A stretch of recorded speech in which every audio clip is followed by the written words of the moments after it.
Presidente Lewandowski, não pretendo, nesta histórica sessão, moderar a linguagem ou asfixiar o que penso. Não vou reprimir a indignação que me consome. Canalha! Canalha! Canalha! Assim, Tancredo Neves apostrofou Moura Andrade, que declarou vaga a presidência com Jango ainda em território nacional, consumando assim o golpe de 64. Duvido que um só de nós esteja convencido de que a presidente Dilma deva ser impedida por ter cometido crimes. Não são as pedaladas ou a tal irresponsabilidade fiscal que a excomungam.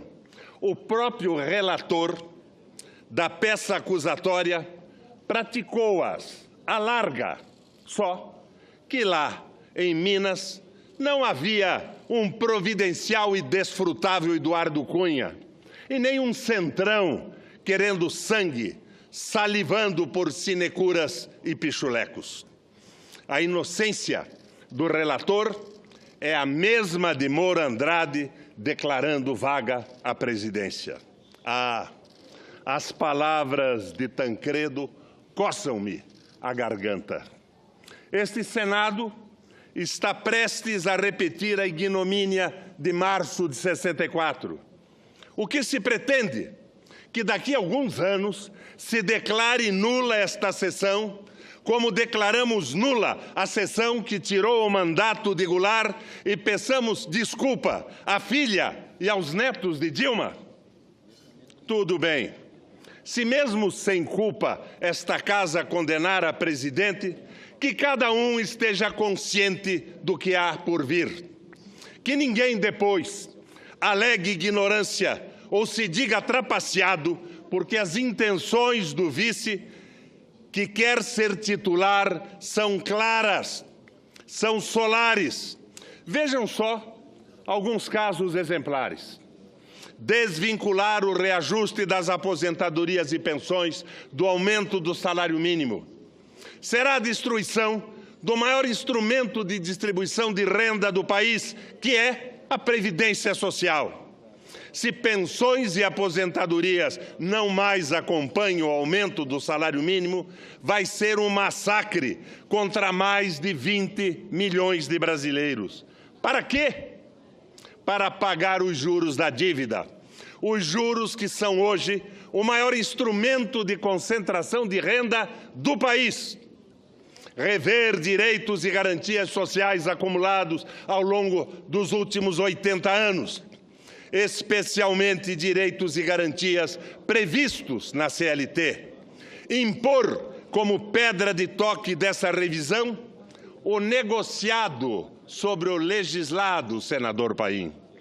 Eliminar tímidas conquistas na área da igualdade de gênero. Congelar por inacreditáveis 20 anos as despesas correntes e de investimento da União, excetuando-se as despesas financeiras com o serviço da dívida pública.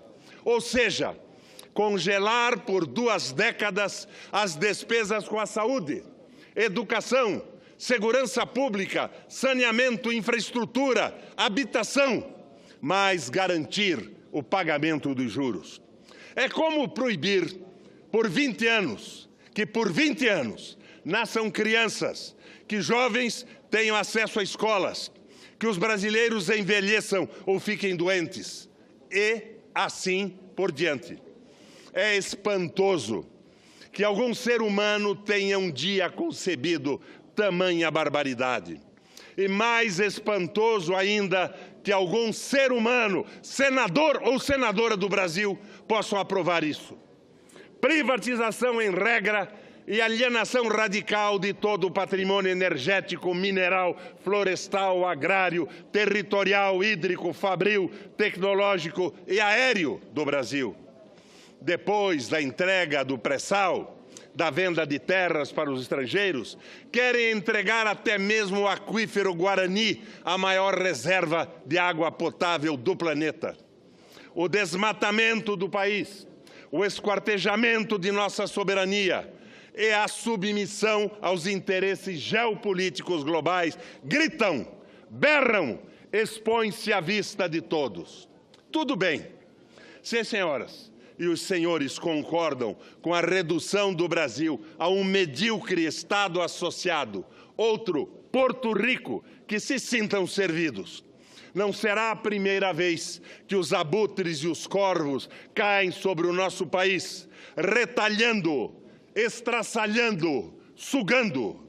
Esta combinação explosiva de entreguismo com medidas contra os aposentados, os assalariados, os mais pobres, contra direitos e conquistas populares, alimentam as contradições de classe, em consequência, a luta de classes. As senhoras e os senhores estão preparados para a guerra civil? Não.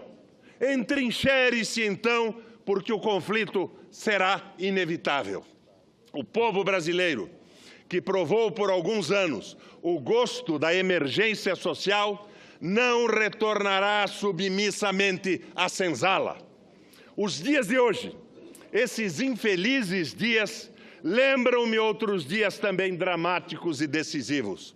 Os dias de agosto de 54. Assim, leio trechos da Carta Testamento de Vargas, porque nela se reproduzem os dramas de agora.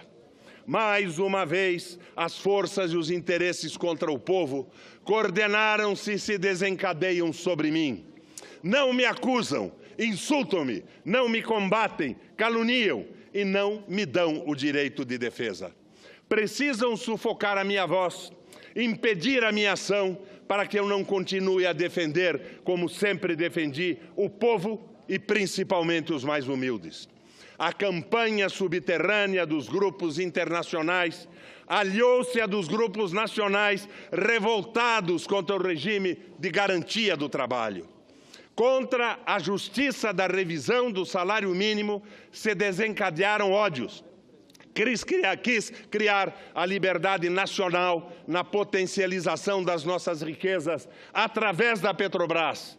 Mal começa esta a funcionar, a onda de agitação se avoluma.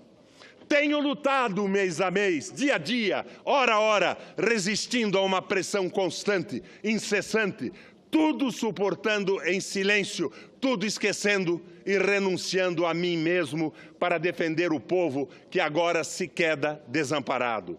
Nada mais vos posso dar a não ser o meu sangue. Se as aves de rapina querem o sangue de alguém, querem continuar sugando o povo brasileiro, eu ofereço em holocausto a minha vida. Escolho este meio de estar sempre convosco. Quando vos humilharem, sentireis a minha alma sofrendo a vosso lado. Quando a fome bater à vossa porta, sentireis em vosso peito a energia para a luta por vós e vossos filhos. Quando vos vilipendiarem, sentireis no meu pensamento a força para a reação. Meu sacrifício vos manterá unidos e meu nome será vossa bandeira de luta. Cada gota de meu sangue será uma chama imortal na vossa consciência e manterá a vibração sagrada da resistência. Esse povo, de quem fui escravo, não mais será escravo de ninguém. Meu sacrifício ficará para sempre em sua alma e meu sangue terá o preço de seu resgate. Lutei contra a espoliação do Brasil. Lutei contra a espoliação do povo. Tenho lutado de peito aberto. O ódio, as infâmias, a calúnia não abateram meu ânimo. Eu vos dei a minha vida. Agora ofereço a minha morte. Nada receio. Serenamente dou o primeiro passo no caminho da eternidade e saio da vida para entrar na história. Senadores, razão, alma e coração. Não ao impeachment. Um governo de aliança e entendimento nacional. o plebiscito e nova eleição. Que não mandem no Brasil os embaixadores de países poderosos. Que não mandem no Brasil os banqueiros, os seus interesses de lucros cada vez mais fantásticos. Razão, alma e coração. Obrigado, presidente.